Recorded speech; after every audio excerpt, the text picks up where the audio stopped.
नमस्कार दोस्तों, स्वागत है आपका हमारे YouTube चैनल ग्लोबल एकेडमी पर। आज हम आपके लिए 10 क्वेश्चनों का बहुत ही अच्छा एक प्रैक्टिस सेट लेकर आए हैं। तो चलिए उसी को आगे पढ़ते हैं। तो क्वेश्चन नंबर 1 को देखते हैं। क्वेश्चन नंबर 1 क्या कह रहा है कि यदि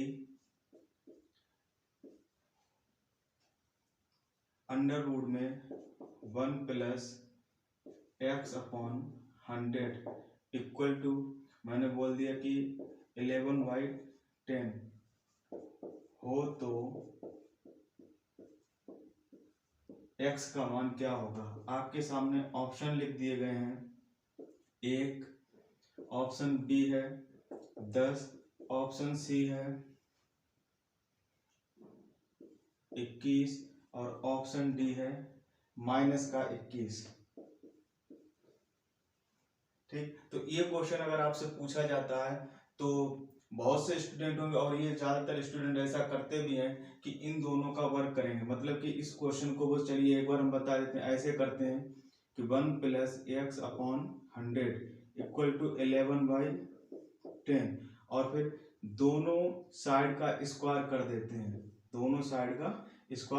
हैं। जब इसको सॉल्व करते हैं तो ये रूट हट जाता है और इसको जब सॉल्व करेंगे अंदर तो ये हो जाएगा 100 प्लस एक्स अपॉन 100 बराबर 1 अपॉन, मतलब इसका जब करेंगे तो 121 अपॉन 100 से 100 कट जाता है, ये 100 उधर जाएंगे तो x बराबर और क्या बचता है 21। तो ये प्रोसेस होता है पूरा क्वेश्चन को करने का, लेकिन हम लोग क्वेश्चन को इस प्रकार से नहीं करेंगे। जब इतना आसान तरीका हमें पता है तो आप इतने बड़े तरीके पर क्यों जाएंगे। इसको करने की 3 विधियां होती हैं। एक आपके सामने लिख चुके हैं। दूसरी क्या होती है, जब आप देखेंगे कि अगर ऐसा क्वेश्चन दिया हुआ है तो यहाँ पर इसका वर्ग अगर ये लिखा है तो बड़ा आसान ट्रिक बन जाती है। देखिए 10 का स्क्वायर क्या होता है 100 होता है, 10 का स्क्वायर 100 होता है। और अगर ये प्लस वाला क्वेश्चन है, 3 चीज यहाँ पर देखनी होती है। अगर 10 का स्क्वायर यहाँ पर लिखा है और यहाँ पर ये प्लस करके, क्योंकि यहाँ पर माइनस वाला क्वेश्चन आएगा, ये अगर प्लस करके लिखा है और इन दोनों का अंतर 1 है, तो इन दोनों को हम डायरेक्ट जोड़ देते हैं कि 11 प्लस 10 बराबर 21 हमारा आंसर हो जाएगा। लेकिन ये वाली विधि हर जगह पर नहीं चल पाती। ये आप डायरेक्ट तभी जोड़ पाएंगे जब इनके बीच का अंतर 1 हो। लेकिन आपको ऐसा कुछ पढ़ लेना है जो आपकी हर जगह पर काम करे। जैसे मान लो यहाँ पर अगर ऐसा लिखा होता है कि 13/10 लिखा होता है, तब आप ये काम नहीं कर पाते।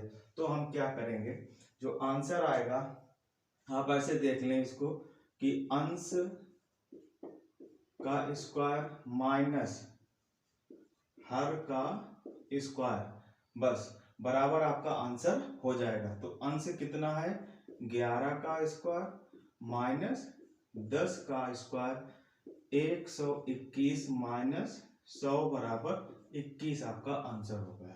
ठीक है, तो ये तरीका आपका हर जगह पर अप्लाई हो जाएगा। ठीक है, पहला क्वेश्चन था, बड़ा ही आराम से हर चीज आपको बताई है, लेकिन अगले क्वेश्चन में अब आपको इतना समय नहीं लगेगा। चलिए तो अगला क्वेश्चन देखते हैं। अब बहुत फास्ट देख लेंगे क्वेश्चनों को। क्वेश्चन नंबर 2, यदि अंडर रूट के अंदर है 1 plus X upon 100 equal to 1 plus X upon 100 equal to 9/10, तो x की वैल्यू आपसे पूछी जाएगी यहाँ पर। तो x की वैल्यू आपसे पूछी जाएगी यहाँ पर। तो अब ऑप्शन लेने की आपको जरूरत नहीं है। आपने देखा यहाँ पर सीधा देखा यहाँ पर कि क्या हो जाता है कि 10 का स्क्वायर 100 हो जाता है। तो देखिए आप क्या करें, अंश का स्क्वायर तो क्या हो जाएगा 9 का स्क्वायर माइनस 10 का स्क्वायर, तो ये 81 माइनस 100 बराबर माइनस का 19 आपका आंसर हो जाएगा। माइनस का 19 आपका आंसर हो जाएगा। ठीक है, चलिए अगले क्वेश्चन की ओर बढ़ते हैं। बहुत बेहतरीन ट्रिक है ये। क्वेश्चन नंबर 3, यदि अंडर रूट के अंदर 1 प्लस एक्स अपॉन 169 और बराबर आपको दे दिया गया 10/13। तो x का मान आपसे पूछा जाएगा। तो आपने देखा कि 13 का वर्ग 169 होता है, तो आप डायरेक्ट यहाँ पर लिख सकते हैं कि 10 का वर्ग माइनस 13 का वर्ग। तो ये 100 माइनस 169 बराबर माइनस का 69 आपका आंसर हो जाएगा। माइनस का 69 आपका आंसर हो जाएगा। काफी अच्छी ट्रिक है, क्वेश्चन आते भी हैं परीक्षाओं में इससे। ठीक है, तो ये बात समझ में आई होगी आपके। लेकिन जब यहीं पर आपका माइनस लग के आ जाता है तो हम क्या करते हैं, काम यही करेंगे पूरा। यदि अंडर रूट के अंदर 1 माइनस अंडर रूट के अंदर 1 माइनस x/196 इक्वल टू 15/14, तो x बराबर आपसे पूछा जाएगा। अब देखिए, अभी तक जो क्वेश्चन चल रहा था अब यहाँ पर प्लस वाला चल रहा था, लेकिन यहाँ पर अब माइनस का है।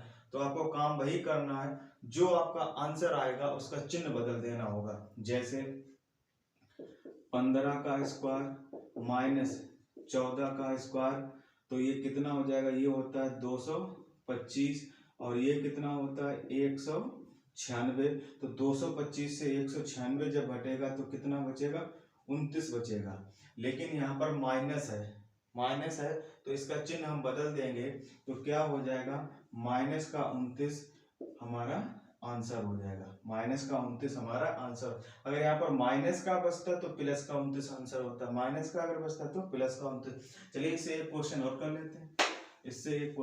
कर लेते हैं, क्वेश्चन नंबर अगला आप देख लेंगे, जो भी नंबर आपका आ गया हो।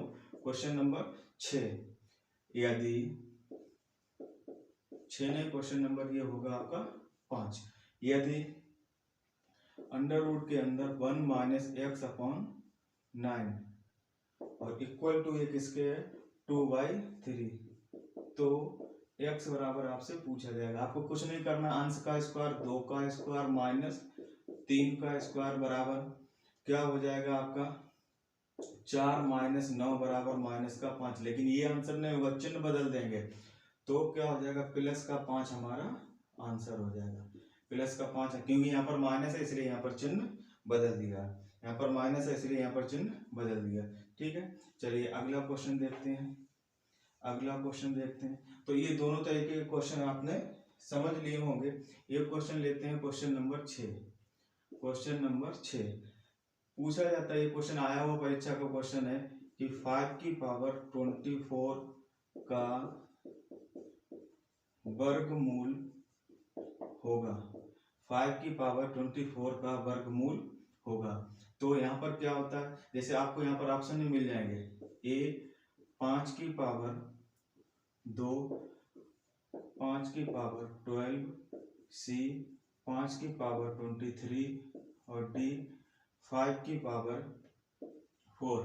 तो देखिए कुछ नहीं करना होता है, जो पावर लगी है उसका आधा कर देते हैं। तो 24 का आधा 12, 12 वाला कहाँ पर, ये आंसर है, तो ये हमारा आंसर हो जाएगा। अच्छी लग रही होगी क्लास, और आगे आपके लिए बहुत बेहतरीन क्वेश्चन आने वाले, इसलिए क्लास में बने रहिए, क्लास को पूरा देख के जाइएगा। 4 क्वेश्चन और बचे हुए हैं। क्वेश्चन नंबर 7 क्या क्वेश्चन है, यदि अंडर रूट में 6 इंटू अंडर रूट में 15 बराबर x अंडर रूट 10, तो x का मान क्या होगा, आपके सामने। चलिए हम ऑप्शन रख देते हैं, अंडर रूट 3, अंडर रूट 6, 4 और डी है ऑप्शन 3। तो चलिए इसको सॉल्व करते हैं। इसको आप कैसे सॉल्व कर पाएंगे, क्या हम इसको ऐसे नहीं लिख पाएंगे अंडर रूट 2, इसको हम लिख पाएंगे अंडर रूट 2 गुणे अंडर रूट 3, और फिर गुणे इसको हम लिख पाएंगे अंडर रूट 3 गुणे अंडर रूट 5 बराबर इसको हम लिख पाएंगे x गुणे अंडर रूट में 2 और गुणे अंडर रूट में 5।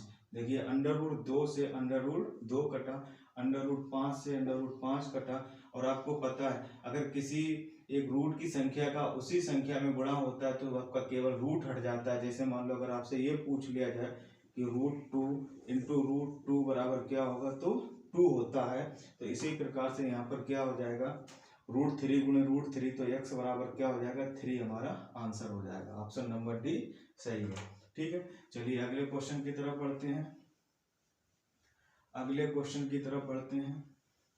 अगले क्वेश्चन की तरफ, तो देखिए अगला क्वेश्चन यहाँ पर क्या है, ऐसे करके लिखा हुआ क्वेश्चन, क्वेश्चन नंबर 8 कुछ इस प्रकार से क्वेश्चन है कि 17/119 17/119 गुणे 98/14 का स्क्वायर ये किसके बराबर है, किसके बराबर है। तो आपको क्या करना है, यहीं पर काट देना है इसको। जैसे 14 इसको 7 बार में काटेगा और 7 इस 17 भी इसको 7 बार में काटेगा और 7 से 7 खुद में कैंसिल हो जाएगा, तो अंदर क्या बचा, 1 बचा। और 1 का स्क्वायर बराबर क्या होता है, 1 ही होता है। 1 हमारा क्या हो जाएगा, आंसर हो जाएगा। यहाँ पर आपको अगर टेबल पता है, मतलब पहाड़े पता है, तो आपका आंसर आसानी से निकल आता है। चलिए अगला क्वेश्चन, बहुत बेहतरीन क्वेश्चन अगला है कि 100 क्वेश्चन नंबर होगा आपका 9,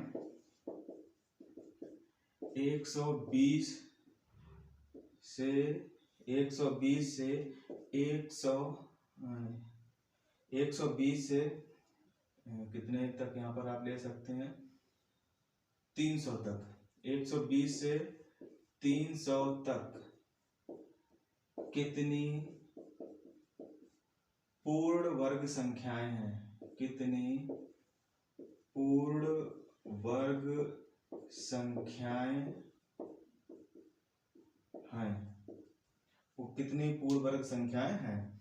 तो देखिए इसका बड़ा ही आसान सा एक कॉन्सेप्ट होता है। चलिए ऑप्शन दे देते हैं आपको यहाँ पर, 5, 6, 7, 4, ठीक है, 7, 4। तो हमें क्या करना है, जहां से पूछा जा रहा है उसके जस्ट आगे की एक पूर्ण वर्ग संख्या को हम देखेंगे। जहां से पूछा जा रहा है उससे जस्ट आगे की पूर्ण वर्ग संख्या को देखेंगे। तो देखिए यहाँ पर कितना लिखा हुआ है आपका, 120। 120 के आगे एक पूर्ण वर्ग संख्या होती है 121, और 121 किसका वर्ग होता है, 11 का। तो आपने यहाँ पर क्या लिखा, 11। और जो सबसे लास्ट में लिखा है ना, उससे पहले की एक पूर्ण वर्ग संख्या हम देखते हैं। 300 लिखा हुआ है, 300 से पहले आपका 289 होता है। 289 का वर्गमूल कितना होता है, 17। ये वर्ग आपको पता होने चाहिए। तो ये 17 लिखनी दोनों संख्याएं। तो इन दोनों संख्याओं का फिर हम क्या करेंगे, अंतर करेंगे, अंतर और +1 कर देंगे, +1 कर देंगे। तो आपको आंसर यहां से प्राप्त हो जाएगा कि 17 - 11 बराबर 6 और +1 बराबर 7 हमारा आंसर हो जाएगा। 7 हमारा आंसर हो जाएगा। ठीक है, चलिए एक क्वेश्चन और इसी से कर लेते हैं, एक क्वेश्चन और इसी से कर लेते हैं। जैसे हम आपसे कहते हैं कि 200 से 500 के बीच कितनी पूर्ण वर्ग संख्याएं हैं। तो आप क्या करेंगे कि 200 के जस्ट अगली एक पूर्ण वर्ग संख्या देखिए, 200 के जस्ट अगली एक पूर्ण वर्ग संख्या देखेंगे तो क्या हो जाएगी, 200 के आगे पूर्ण वर्ग संख्या। जल्दी से आप लोग अपने मन में आंसर लाएंगे या अपनी कॉपी पर निकाल पाएंगे। ठीक है, तो कितनी होती है, 15। भाई 200 लिखा है, 225, 15, तो आपने यहाँ पर क्या लिखा, 15। और इससे पहले एक पूर्ण वर्ग संख्या 21 का 441 होता है, 22 का 484, 23 का 529, आगे पहुंच जाएंगे। तो यहाँ पर क्या, 22। हमने क्या बताया, उसके बाद की और उससे पहले की लिखे, उनका अंतर और +1 कर दें। तो इनका अंतर कितना आएगा, इनका जो अंतर आएगा वो कितना आएगा, तो आप देखेंगे कि 22 - 15 बराबर कितना आ जाएगा, 7। और 7 + 1 कर देंगे, 7 + 1 बराबर 8 हमारा आंसर हो जाएगा। 8 हमारा आंसर हो जाएगा। तो उम्मीद करते हैं आपको ये वीडियो बहुत अच्छी लगी होगी, यहाँ से बहुत कुछ आपने सीखा होगा। और अगर आपको ये वीडियो अच्छी लग रही है, आप कुछ हमारे माध्यम से सीख पा रहे हैं, तो प्लीज़ हमारे चैनल को सब्सक्राइब करें और बेल आइकन को दबा दें, जाके हमारा कोई भी अगला वीडियो आए वो आप तक सबसे पहले पहुंच जाए। Thank you.